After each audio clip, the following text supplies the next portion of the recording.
आज आपल्याला बनवायचा आहे बहुगुणी असलेला आवळ्याचा मुरब्बा। आवळ्याचा मुरब्बा तयार करण्यासाठी मी या ठिकाणी अर्धा किलो आवळे घेतलेले आहेत।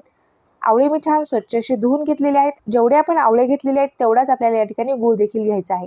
अर्धा किलो मी या ठिकाणी गूळ घेतलेला आहे। आता आपल्याला आवळे वाफवून घ्यायचे आहेत। कढईमध्ये मी 1.5 ग्लास पाणी टाकून घेतलेले आहे। यावरती आपण अशा पद्धतीची एक स्टीलची चाळणी ठेवलेली आहे आणि चाळणीवरती आपल्याला हे आवळे टाकून घ्यायचे आहेत। आवळे आपल्याला 10 मिनिट छान असे शिजवून घ्यायचे आहेत। 10 मिनिटांनंतर आपले आवळे छान असे वाफलेले आहेत।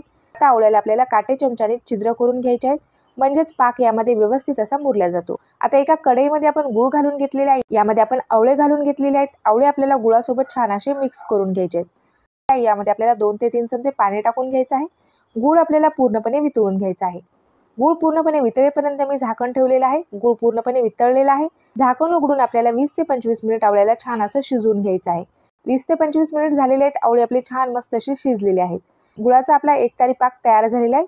पाक आपण व्यवस्थित असा एकतारी शिजवून घेतला तर आपले जे आवळे ते खराब होत नाही। पाक जर कच्चा राहिला तर आवळ्याला बुरशी लागू शकते।